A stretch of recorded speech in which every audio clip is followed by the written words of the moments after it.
All right, let's take a look at some news stories. So everybody's making agentic browsers.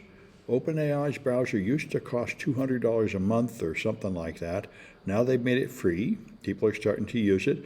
Microsoft has apparently done theirs, putting, of course, their AI into it, Copilot mode. And so I heard a guy say he's a journalist, and he'll go to bed at night, and before he goes to bed, he'll tell the agentic browser to look up and research certain topics at night and present him with the results in the morning, the way you might have an assistant do it for you, and perhaps that will be helpful. One big issue, of course, is the security of this. And the OpenAI browser comes with a logged out mode. You can run it in a mode where you're not logged into any of your accounts, so it can't do things like spend money or make social media posts, which would seem like a pretty wise idea. But anyway, this is the future. Everybody's building these things into browsers. OpenAI's browser comes with a lot of warnings saying prompt injection is a serious security problem that has not been solved. So this reminds me of like cigarettes, where there's a warning on there, Surgeon General's warning, this product is dangerous. And so here's an article about the glaring security risks. One risk is, of course, the risk to user privacy. And if you want to get value out of it, it has to be able to use your email, your calendars, and your contact list. And so they found that it's moderately useful for simple tasks. But it struggles with more complicated tasks and can take a long time to complete them.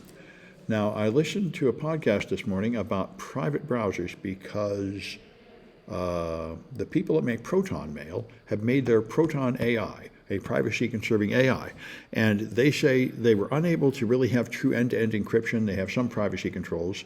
But another company actually made an AI that uses homomorphic encryption. Now, homomorphic encryption is amazing stuff, where you encrypt something and you never decrypt it even when you're using it. You can ask a cryptographic question to learn just one fact out of a database without exposing all the rest of the data. But the problem with it is it's incredibly slow. And they say this is slow, that it can take 15 minutes to process one word of the request. So that's useless. That would take days to do one request. So I don't know why they even bother making it if it's like that. So anyway, that's the problem. Anyway, all this access comes at a cost. The main concern is prompt injection. That's the one I think about most. You could make a web page that just has some text on it that a human can't see, but the AI can see. And then when it gets a task like research this topic and loads that page, it will get commands which it interprets as having come from the user, and will then do things like scour this box for all the cryptocurrency keys and passwords and send them to this email address, or something like that. And the safeguards are really weak. The safeguards tend to be filtering either at the input or the output after the AI is run, looking for certain keywords or something, but that's not difficult to avoid. So like I say, there's a huge opportunity here in making life easier for users, but the browser is now doing things on your behalf, which is fundamentally dangerous. So we'll see what comes of all this. And so there's a company in San Francisco, apparently, that is making satirical signs. So here's the sign: our AI does your daughter's homework, reads your bedtime stories, romances her, deep fakes her. And this is Replacement AI. Replacement AI is not a real company. It's a satire talking about how AI is going to replace the people and bring about a dystopia, which is probably true to some extent. So this is the compound in Myanmar that is responsible for all the scam phone calls we get all the time. A huge compound. There's a bunch of these in the KK Park, and these have thousands of Chinese workers that have been trapped into working there against their will and are forced to make phone calls largely to Americans and text messages, building up romances with them to steal their money and so on. And they crack down on it, but they say the crackdown is not sufficient, and they just keep propping up more of them. Over 1,000 people managed to escape to Thailand, but there's so many more thousand there that that's just a drop in the bucket. And they have a lot of information here about it, how the troops are beginning to have raids on them and so on. but they don't seem to be doing anything effective to stamp it out. All right, and this is Southeast Asia cyber threat landscape. Here's more about the industrial scale scam centers and fraud operations throughout the region. Talking about the United Nations examined it, and again, they have a lot of information about it. It's apparently the place where these attacks are coming from. And DDoS attacks have gotten so big, 33 terabits per second, that at that rate, they do not just take down the target, but they take down all kinds of intermediate systems. Routers, network bridges, and so on are all getting taken down large amounts of the internet as collateral damage with these really big attacks. And so the Oklahoma is the center of the new education in America, which is part of the MAGA movement, where you take accurate history and you whitewash it and turn it into propaganda saying America is wonderful and we never really did anything bad and slavery wasn't so bad, and you don't mention the massacres we did of Indians and black people, and you just try to make it sound more patriotic and pro-America, which is what Trump wants out of education, what the Project 2025 people want.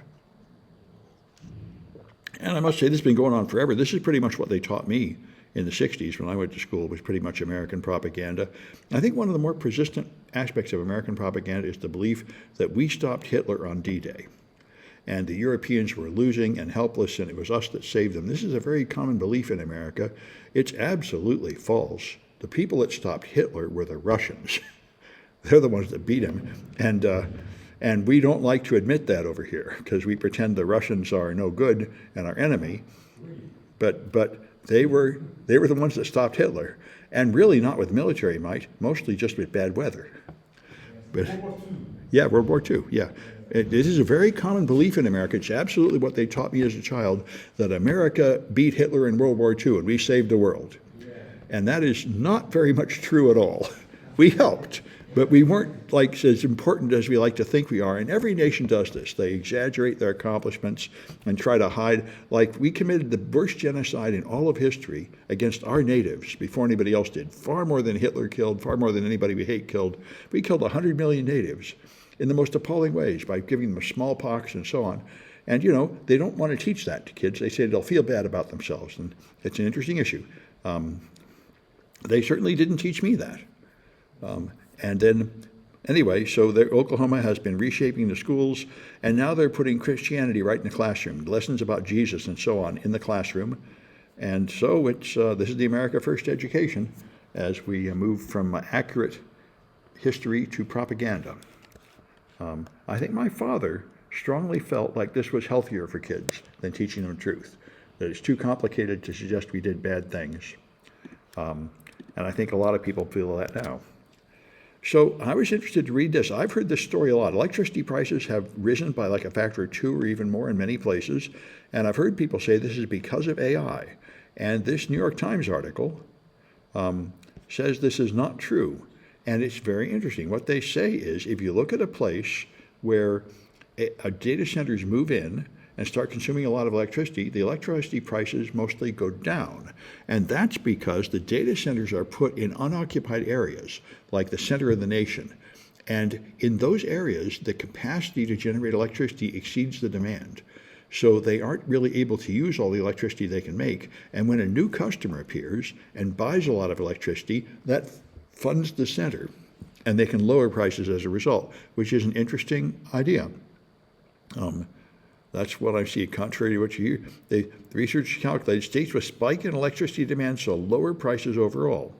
The biggest factor behind rising rates is the cost of poles, wires, and electrical equipment. They say it's not actually the generating electricity that costs so much, it's laying all the wires. And if you have a data center, they don't have to lay very many wires to serve up a lot of electricity. Whereas if you just have a lot of houses all over the place, they have to lay many more miles of wires, and that's where the real cost is. So that's interesting. Now, you could argue that the environmental damage done by the data centers is a problem, all the pollution from all the electricity generation and all the water they use, and that might be true, but it doesn't sound like it has a direct economic effect on the people purchasing electricity. Now, I wonder if they're going to say why the price of electricity is going up, because it absolutely is. And I'm not sure that I ever found where they actually said, why did the case go up? Why did the price go up in some places? I guess because they have to lay more cables and stuff. Anyway, it's an interesting point. I don't know exactly how true it all is, but it's an interesting point I hadn't thought of. So